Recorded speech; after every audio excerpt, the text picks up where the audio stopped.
Hello, Assalamu alaikum everybody. Hope you're all safe, sound and healthy. And today was another rainy day, but thankfully it was not that damaging. At least I hope it was. Not on my side of the city, it wasn't. But as we know, the city is pretty big, and this is monsoon, which means if it rains slightly on one side, it's probably raining torrentially on the other side.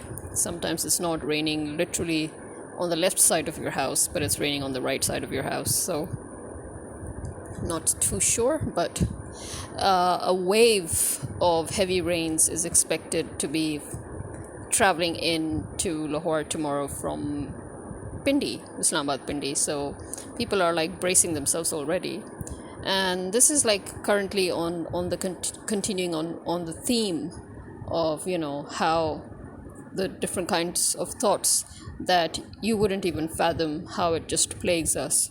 And I thought that maybe some people would, I mean, those who have lived in the subcontinent, or who have had similar situations in their own countries, they will probably know exactly what I'm talking about or I'm thinking about. But actually, nobody would know it better than a Pakistani living in Pakistan, because I think personally that is probably even worse than the rest of the subcontinent, the way things are. And because I happen to be talking with the I'll call him an engineer because seriously, for crying out loud, he is an engineer by qualification, okay? So instead of keep on calling them the technical team or the tech guy or whatever, but in a conversation with the engineer, the field engineer that came to replace the surge protective device of the solar system's inverter, the circuit breaker of the inverter system. I mean, we were, because as I said, look, these are all people like us who are professionals. They're educated, they're skilled, they're qualified, they're working, and then they're looking at what's happening in this country. And everybody, as I said, in this country, whether you're educated or not, whether you're qualified or not, as long as you're somebody striving and struggling to work hard without being dishonest, and as long as you're not corrupt, then this frustration is shared by everyone, okay, in this country. And this is exactly what I noticed, that he was also going through that same even worse kind of frustration, where he's thinking that nobody's secure here, there's no rule of law here. So you see, this, as I said, our country has seen the largest amount of movement, of traveling, of immigration, of people, and brain drain in history in Pakistan. So it's obviously imminent that now more and more people are going to, because as I said, it's getting worse, so more and more people are going to leave. Unfortunately, the whole world is now getting worse, if you know what I mean. But thankfully, there are still countries that are better, and then those countries that people usually flock to, which is like Europe, America, Australia, Canada. The thing is that, let's be honest, that even if they are a bit on the worst side now as well, I mean, they're literally falling down to our level at this point, but you know what, there's still a rule of law. That's what makes them better, you see. As long as there's a system, see, that's what we're always crying out about, is that as long as there is a system, as long as there is something intact, as long as there's a rule of law, you're going to be okay. The major point that he seemed to be feeling here was the lack of security, which is so sad, because normally Pakistan was not a country where you would ever think about lack of security, no matter how lawless it could get. But thanks to this chief of army that has come, thanks to this motherfucker, I cannot censor I cannot censor my words for this. He is nothing more or less. He can be more, but not less than a motherfucker. He literally just fucked this whole country, okay? And it's not just him, the whole army. As I said, I blame the whole army. I'm sorry, I'm not going to agree with Mohit Pirzada and the likes when they say, no, we're blaming what you know, because as you said, the army is a hierarchy, but you know what, you're Muslims, okay? Majority of you in the army are Muslims in any case, and even Muslims or non-Muslims, who cares at this point? Because hierarchy or non-hierarchy, the point is that, as I said, in the ancient days, when we didn't even have all this technology, we didn't have the internet, we couldn't go, and expose anybody globally. In those days, the army would always go up in arms against their own superior officer, against their own chief, against their own commander, if he forced them to do things that, were considered wrong, morally wrong, or anything that disturbed the morale of the army, and for this army right now to not question, I mean, come on, again, as I'm saying, we have one of the largest numbers of army, okay? And you're telling me that there's not, I mean, not even one of them is good enough to put them all together to rise in mutiny against this a-hole? Seriously? Who's going around fucking the whole country to this point that people are actually now feeling insecure? I mean, look at these last 2 years and look at this year, what's going on. What's going on is people are getting kidnapped, murdered left, right, and center. Anybody who's associated with the army or anybody who's associated with the government, they are abusing their power. I mean, have we already forgotten the elite business groups getting away with blue murder right in the middle of of the street in broad daylight? Have we forgotten the girl from Gul Ahmed's family who was driving drunk? Seriously, you're actually now openly driving under the influence in a Muslim country? Seriously? And then you're killing a father and his son, and then you're laughing manically because you're actually, as I said, under the influence. Like, how high was the bitch, for her to laugh manically like that and say, oh, you just see, I'll be out. And the police are protecting her. The police are literally protecting her. And so you see, this is what the country has become. And it's open. I mean, the point is that it's so open. Never have people dared to be so open, before, no matter how corrupt the governments were before, no matter how corrupt our army always was, and will continue to be as long as I'm concerned. So here we are. So this army and this government, together with the American blessing, have totally raped this country to bits, that now even the common man is thinking that, oh my God, anybody with power and anybody with authority and anybody with money, if he just decides to, screw us and kill us on the spot, or do something to us on the spot, there's nothing to help us here. There's no one to help us here. We're totally dead. If you kill somebody, he's not going to come back. You see, that's the point we've always been making. And I was glad to see that was exactly the same point that he was making too, because it means I'm not the only one, right? It means there's so many of us who are actually making this very solid point that, listen, a dead person doesn't come back alive. You can do whatever you want to later on. That doesn't bring him back alive. Why not create a system, or why not fix your fucking system and have the rule of law so that you can ensure preventive measures so that nobody gets murdered, nobody acts irresponsibly? So it's the same thing, so again, there's you can expect more brain drain this year. From the way he was talking, I can see he plans to leave too. I mean, in fact, he said it that the minute he gets the chance, he's going to leave. And he had the same. See, it's the same thing. We all are in sync, as I said, with the same thing. We have no problems with the land itself.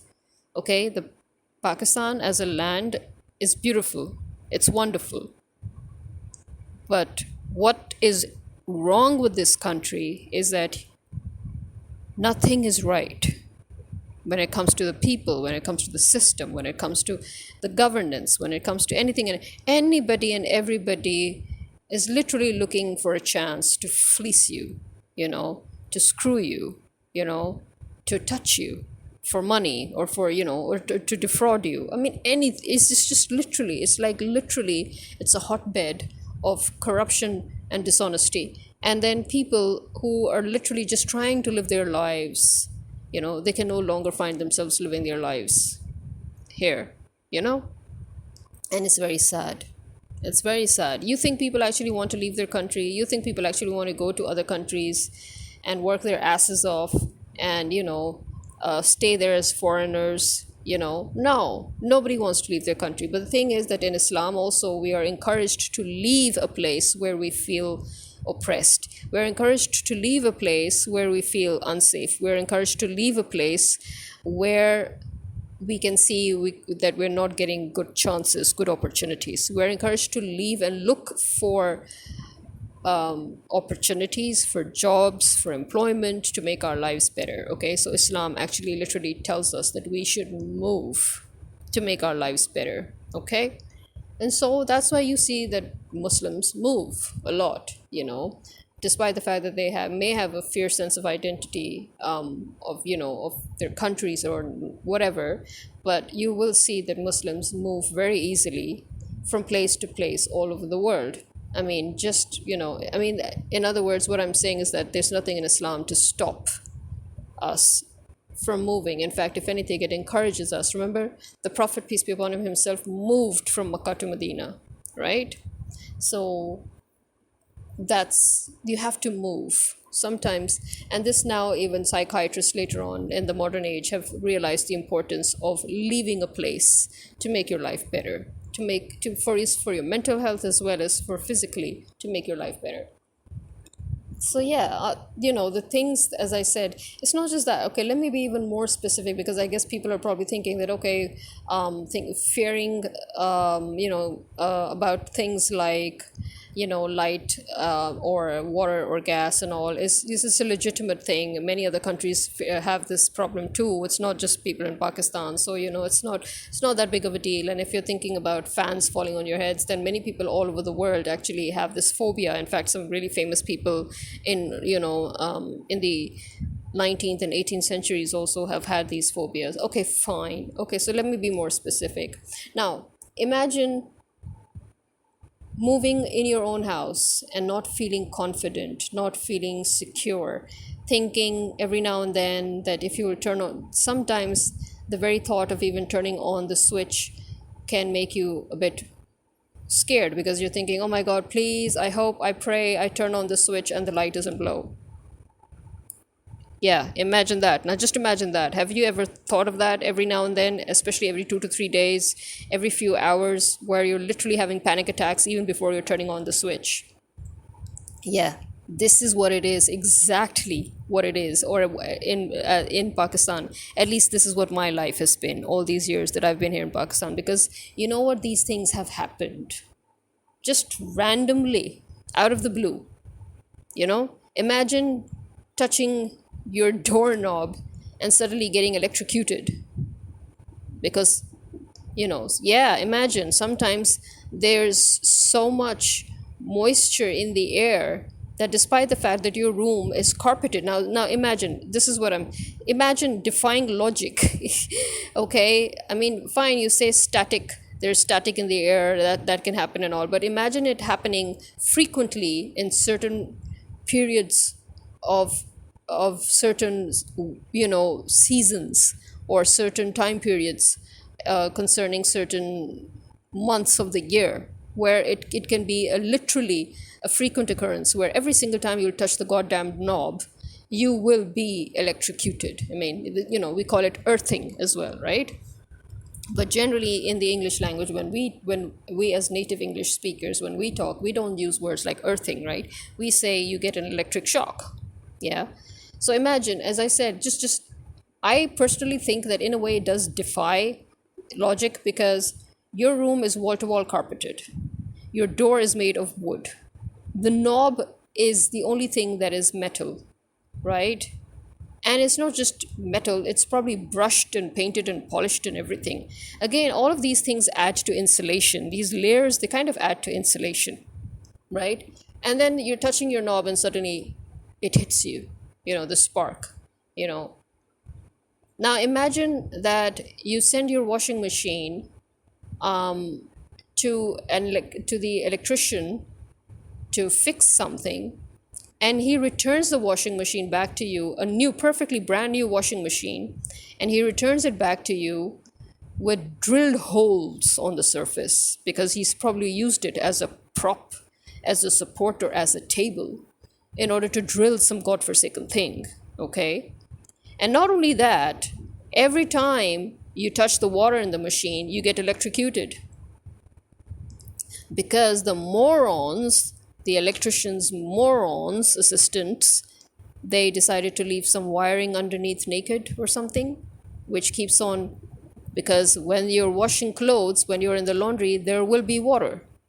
Even if there is no water, the water in the washing tub itself somehow or the other manages to create that contact with some wire underneath, which you normally will never be able to see even, so you don't know what fucking wire they're talking about. And then every single time you're touching the water, you're getting electrocuted. Imagine that.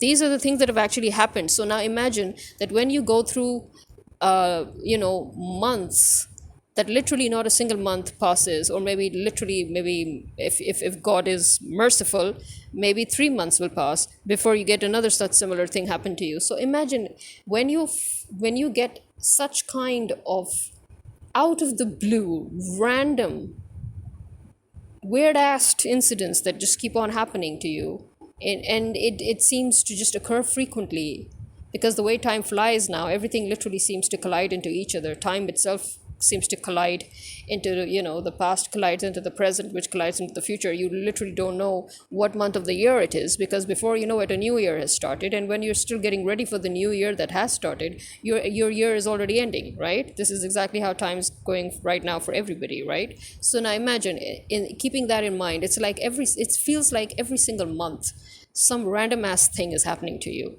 which then means that now you're literally living in fear. It's not even conscious. It is sometimes conscious, but most of the time it's just embedded there in your subconscious mind. And so, you're literally walking in your own home without confidence, because you literally, even in your own home, you feel, oh, I'll press the doorbell, it may not work. I'll turn on the light, it may blow. If you've listened to some of my previous podcasts, you've even heard about how the hood, the exhaust hood over the stove, it was off. It was off. And just randomly at night, one of its bulbs just blew. And its holder is jammed inside. I can't even remove it. So that's another thing. Yeah, because you know what? Once the bulb, that's why I hate screw bulbs. You see, that's why I also feel Pakistan in a way has gone backwards in so many things. I don't care about any other country, but in Pakistan we had pin holders. Okay, for decades we've had pin holders, and we've always used them, and they were the thing. I don't know why in the recent past 5, 8, 10 years, why they introduced this stupid ass screw holders, and now you have screw bulbs. I don't like them, because my biggest fear, as I said, you see, the fact that I'm living in Pakistan has already allowed me to have predicted the fact that these screw bulbs are going to screw our lives. Why? Because one day I'm going to sit and have a screw bulb stuck, and I won't be able to unscrew it. And then what am I going to do? It's going to be jammed in there. And suppose I don't screw it properly and it suddenly falls. Or suppose I've screwed it too tight that it gets stuck. What am I supposed to do with the damn thing? And you know what? It has happened. It has happened at least twice, where the bulbs, somehow or the other, and it happens with all screw bulbs, mind you. It doesn't matter who is screwing it in. It doesn't matter if it's tightly screwed or if it's just normally screwed. It doesn't matter. You will notice that, especially when those bulbs fuse, the LED bulbs, when they fuse, and if they have screw backs, they do get stuck for some weird ass reason. Okay, I don't know if it happens in other countries, but we're living in Pakistan. So anything and everything, as I said, that you can imagine will happen. Especially anything and everything unholy will happen, right? So here you are. So now imagine that every time I look at my bulbs and I'm thinking that, okay, the next time it fuses, will I be able to unscrew the damn thing? And I'm literally thinking that I'm going to add a pin holder, to the screw holder. Yeah, because we do have those things, thankfully, in Pakistan. Because, as I said, for decades we've had pin holders. So it's kind of irritating when now you have got these newfangled in the sense that where you've got this old-ass screw bulbs that have come back in fashion. Why even? Seriously, why? Whoever wanted or liked screw bulbs, please tell me. Why would you never opt for a pin holder? Why?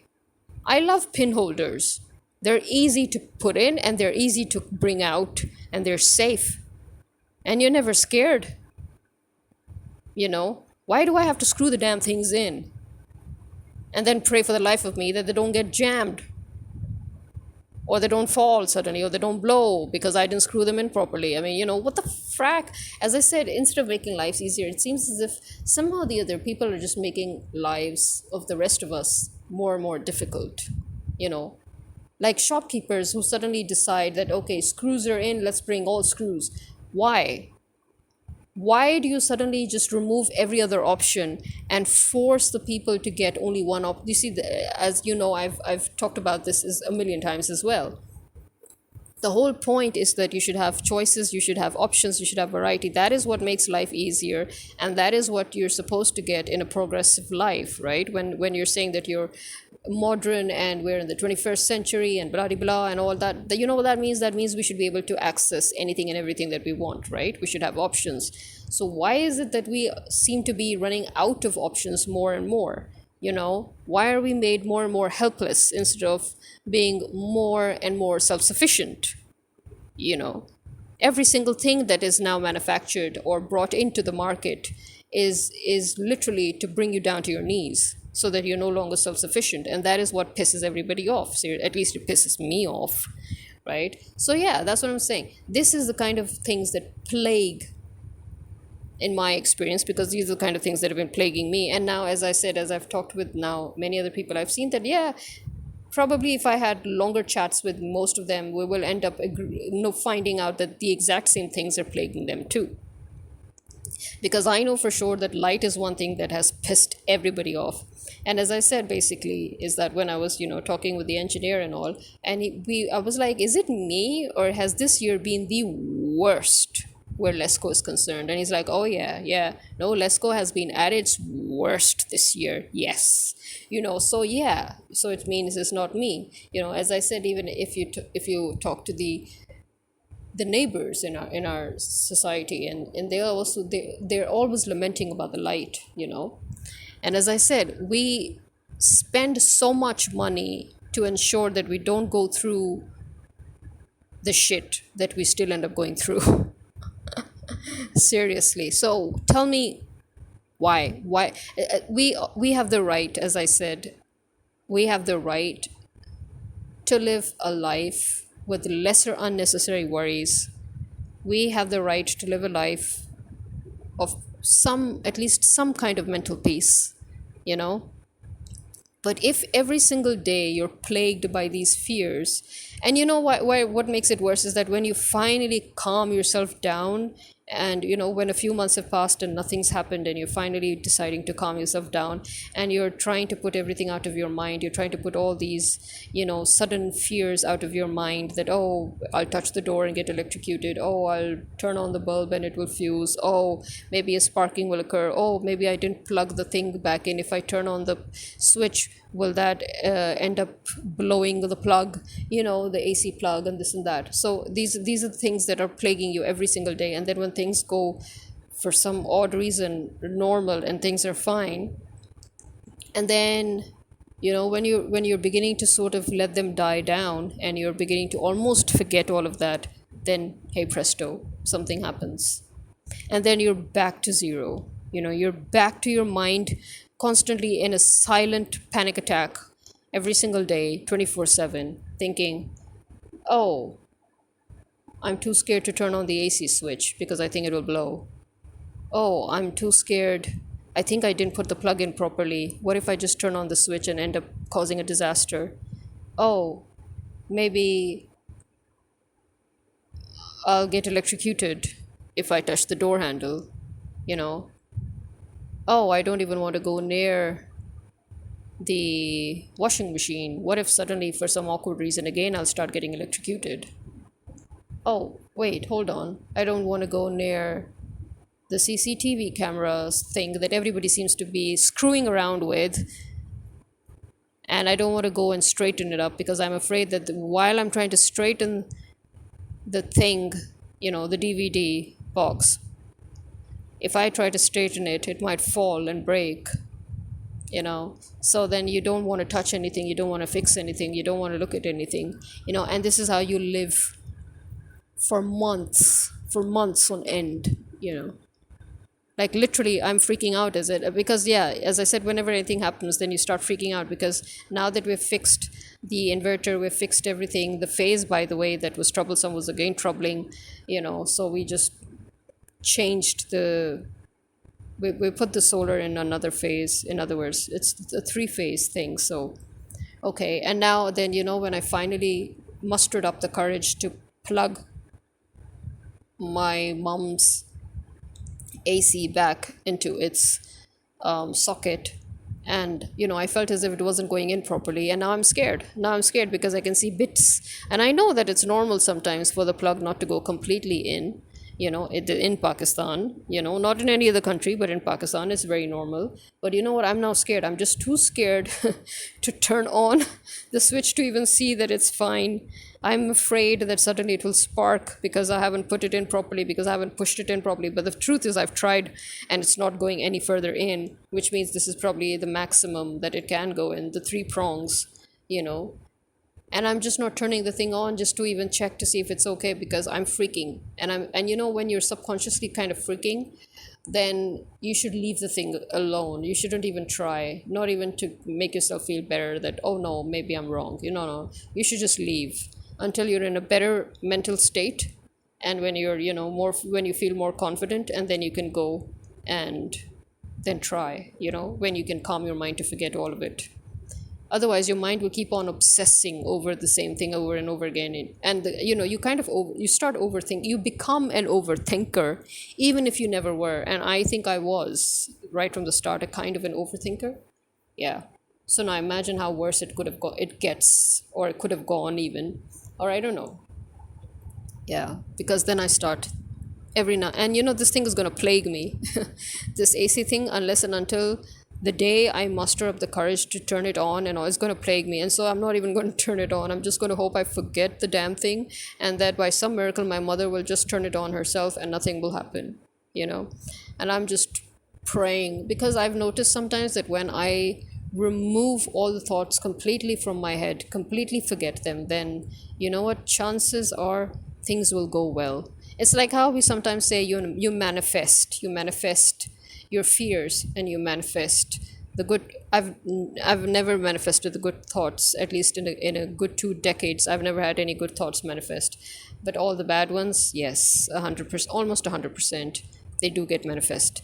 So what I do is I try to literally just think them to the point of exhaustion, so that I can finally get rid of those thoughts, and then blank my mind out of them, and then make them as if they've never existed, in other words, forget them completely, and then I'm fine, and then everything is fine, But this state in which I am right now, it's going to last me a good week or two, maybe, maybe a few days, I don't know, depends, because I've gone through this while I had finally calmed down and stopped thinking about such things. You know what I'm saying? Because every single time I manage to calm down and think that, okay, nothing's going wrong, okay, finally, and I forget all the plaguing thoughts, then as you can see, something erupts. This time, as we can see, the solar system again. So now I'm back to overthinking and freaking zone and mode. So you can imagine. So what I'm trying to say is that this is, so for those people who are thinking that, those are not such major things. We all, even in Australia and even in America and in Canada and especially in these three places, you would say that, yeah, we face too. I mean, we have bushfires, for crying out loud. We do get power surges. We do get, power outages. And we do get, when it rains and things do get disrupted. When it snows in Europe, things get disrupted. The whole transport system gets disrupted. I know. But as I said, you cannot match them with this everyday, this day-to-day, everyday little thing crisis, where you don't even know if one day your electric kettle will suddenly burn out on you for no reason because of some sparking. Because you see, that's one thing. At least in your countries, you do not have this issue that your grid is on the fritz every single day or every other day, You don't have that kind of problems, but in our case, we do, okay? We do not get stable electricity, in the sense that we we cannot tell you that our houses are 100% safe, you know. We can only say that it's a miracle that our houses remain safe. That's how it is. Because the grid, the way the national grid wreaks havoc with electricity, just randomly, almost every day, something or the other happens. And you're lucky if you don't see any damage, and you're lucky if you don't even realize that something's happening, you know? Because they can go from extreme high to extreme low. There can be anything going on. I mean, the fact that your national grid is not even capable of maintaining a stable voltage or a stable current flow, that is concerning. And that is the kind of concern that you do not have. You know, you will not see that in the Middle East. You will not see that in Europe. You will not see that in Canada. You will not see that in Australia or in America. You understand? You will not see that. You will not see that even in China or Korea or, you know, Japan. You will not see that. But you're seeing it in freaking Pakistan. And as I said, every day it gets worse. Every year it gets worse. It doesn't get better. That's the worst part, is that every day it gets worse. Every year it gets worse, you know? So you are in constant hypervigilant and hypertension mode, because you're literally, you cannot even trust the electricity that your government is providing or facilitating or giving you. You understand? And you're paying a lot for that. And they're literally stealing. I mean, those of us who have solar, they are not even paying us the right amount that Imran Khan's government was doing a fair exchange of units and rupees. Not this government. The first thing this government did when it came was to literally force us to sell electricity to it for not even 1% of the actual price. And then in return, it is throwing its own electricity on us, you know, 5 to 10 times more the price per unit, because it wants to make money. And where's all that money going? In their pockets. It's not going to the development of the grid. It's not going to the, you know, to the upgrading of the grid. And no, none of this money is going into making the electricity, you know, more stable or more, you know, or better or cheaper or anything. No. All that money is going into the government's, you know, into Maryam Nawaz and Nawaz Sharif and Zardari and the army, the chief, and you know, and the judges and the politicians who they have to bribe, and the ministers and this, and I mean, it's all going there. Nothing is going where it's supposed to go, you see. And this is why our power distribution is said to be, the power distribution sector is said to be, it's said to have the largest amount of losses or debts, you can say. It has incurred the largest amount of debt only and only because of corruption. No other reason. You know, it's on the record, as far as I've understood. And I'm like, okay, wow. I mean, almost all the sectors in Pakistan are corrupt. All the government sectors are corrupt. But to say that the power distribution sector has incurred the highest amount in debts and losses because of corruption, again, that tells you everything. I mean, that actually tells you why we're always screaming blue murder about electricity, you know. So when your government is not even capable of providing you with stable electricity, you know, when any time, you know, you anything can short, anything can just, you know, burn, anything can spark, anything can arc, you know, you're as I said, it's if you can't even get stable electricity, what the hell are you doing? I mean, how can you say that you're, you know, how can you live in your own house without fear, as I said, you know, when you know that even if you've switched off everything, even if you've turned off all the switches, you know, if your grid decides to go ballistic, you can still incur a huge amount of loss. You know, your wires can still fry, Your switches can still fry. You can still incur damage. And then there are people, there are people who you have to make sure, you have to stand on top of their head to make sure that they don't get things, they don't do, slapdash sort of shoddy work that can incur more losses. So it's on every front, you see, it's on every, as I said, you do not get relief on any point or on any front, no relief. So you're constantly in this hyper vigilant mode without even, it's now, it's a part of us. Like, it's a part of us. And then you think that, oh, people are always getting so angry now, and people are, that is why, because subconsciously, unconsciously, we are in constantly in that state of mind, and sometimes it just something has to give. And what will give?